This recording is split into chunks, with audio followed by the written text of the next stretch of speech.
Good afternoon, morning, or evening, whenever you're watching this. That's right. Three ball walk. Bob, Eddie, Julio. Hey, In this we're order? going to switch. That's right. Oh, you guys are going to say That's right. switch. That's okay. It's okay. I didn't think about that. I'm good. I'm good. But I'm doing the introduction because I'm in the middle. That's right. And a lot of baseball, talking America's pastime, good time. Last night, you see the Marlins? I didn't see the Marlins last night. Jose Fernandez. Dealing. When is that not the case? He was dealing last night. 3 hits, 11 strikeouts, no walks, 111 pitches through 8 innings. Well, and the streak continues. What do you think? What do you think happened in the night? He put in a reliever. If you had said to me, okay, what is it? He got 100 and something pitches, and I would go, what, through 7, 8? Because he's certainly not going to pitch a complete game with that number. He's not going to pitch a complete game if he threw 75 pitches. Okay. Nolan Ryan threw 7 no-hitters in his career. 7 no-hitters. The fewest, which was no-hitter number 5, he threw 132 pitches. All the other ones were more than 132 pitches. That's amazing. 132 pitches in a game? In one game? In one game. By one pitcher? By one pitcher. And he got a no-hitter. No way. But that was the fewest. That was the fewest of his 7.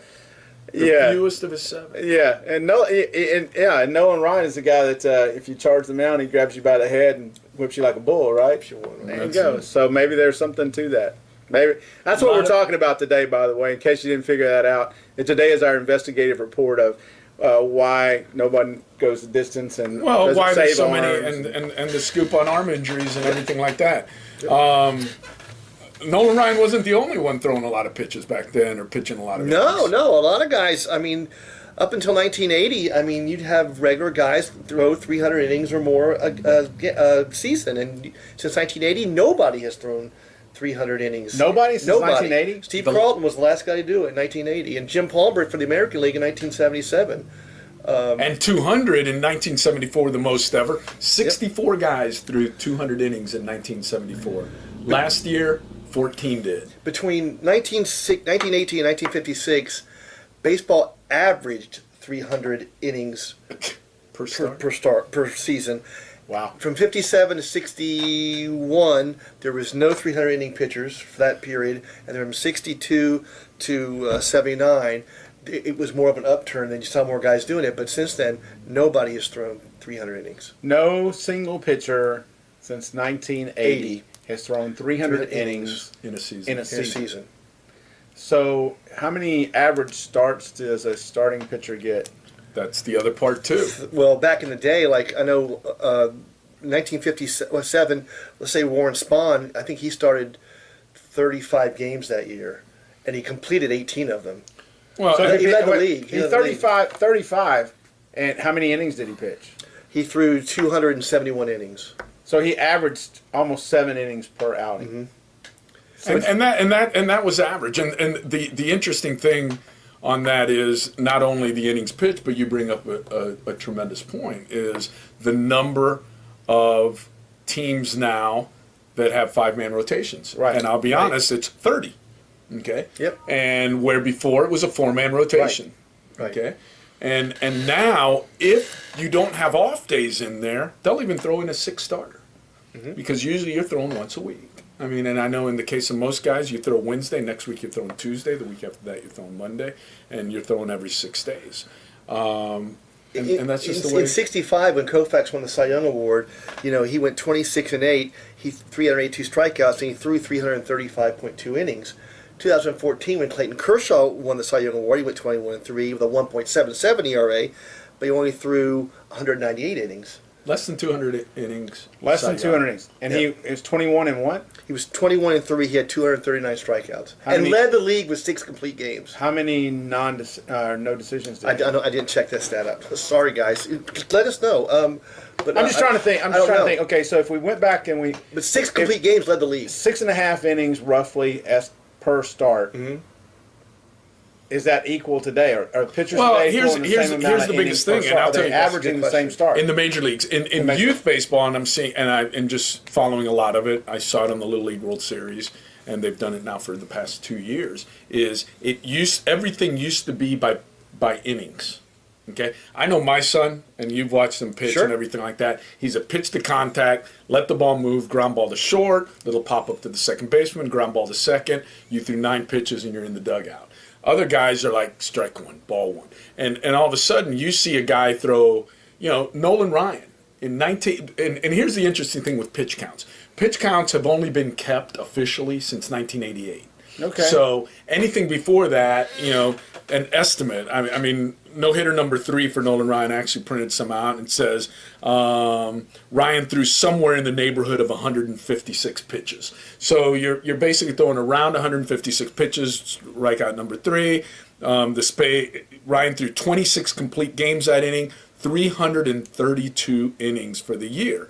But Nolan Ryan that year averaged 16.4 pitches a game. Okay? Whoa, wait. 16.4 pitches an inning. Okay. All Okay? right. Now, Say, if he's on a incredible. 90 pitch count, by the middle of the 4th inning, 5th inning, he's done. Yeah. Okay? Yeah. So now what you're seeing, and you're seeing a lot in youth, it's no longer this kid gets to throw 6 innings a week. Now he's getting 70 pitches or something like that. So we're going more towards pitch counts as opposed to innings pitched. So a lot of that 330 innings for Clayton Kershaw, who doesn't throw any balls, is 198 innings for Clayton Kershaw and 330 innings for Sandy Koufax. That's not 140 innings. That's the equivalent of, because Sandy Koufax was throwing a lot more pitches than Clayton Kershaw in every inning. Well, by 65, I don't know how though, you by would say that. 65, when he started his career, I mean, I didn't see Koufax pitch at the beginning of his career, but he obviously was wild. But by the time he got to 65, when he won the Cy Young Award for the second time, I think he probably had a little more of it under control. His control was much better. Well, but if you're a strikeout pitcher, all right, if you're Nolan Ryan and you're a strikeout pitcher, you're always going to throw more pitches than everybody else because it takes 3 to strike the guy out. Sure. And Koufax pitched 27 complete games that year too. 27 complete games? 27 complete games, led the league. Has that ever been done before or after? Yes, Denny Oh. McClain is 68 through 28 complete games. 20. One more. I mean, hey, Wait, one more. Cy Young? Cy Young, these are all Cy Young. I picked 2 pitchers. No, Cy Young, not the award. Yeah. The pitcher. Oh, 511 victories. And he leads the all-time in complete games. Yeah, he's 700 complete games or something. It's ridiculous. Well, yeah, but back in the day, he pitched a doubleheader. Sure. Sure. So different time. So you different era, different day when you're only throwing the ball. And no one had Tommy John surgery back then. Well, nobody was throwing the ball 92 miles an hour or 100 miles an hour Well, either. and Tommy John hadn't been born yet. No, they didn't. They didn't even have those kinds That's of probably surgeries. the biggest reason. Well, they weren't doing those kinds of surgeries. You just called it a career at that point. Right. You blew out your arm, and that's what it was called. Then you became Cy Old. And you were done. Oh gosh. He's here. Try the veal. Okay, that's good. Please tip your waiters That's and waitresses good. a lot if you got to deal with that. Well, and I looked at Tommy John surgery. I mean, from when it started in '74 when Tommy John got the first surgery, and it's grown in the last, say, 10 years. There was as many Tommy John surgeries from 78 to 99 as there were in 2015 when there was 21. Basically, I mean, it's ridiculous. You mean major league players that were having Tommy John, and so it's spiked in the last couple of years. It's almost like a rite of passage, I think, for a pitcher today to have Tommy John surgery. Well, there's 6 guys in the last 3 years that have had Tommy John surgery. 6 guys that it's the second time they've had it. Yeah, yeah. Yeah, and that to me is amazing. Number one, that you do that. Number two, in some ways, I think some pitchers may believe that it extends their career by having it, rather than just going on the DL and resting and then coming back. That it's better for their career if they go ahead, shut it down, have the surgery, Right. tighten up the ligament again after all the damage that they've done over 7, 8, 10 years getting to the big leagues. And then that they feel like they come back stronger than they would be if they just shut down and didn't have the surgery.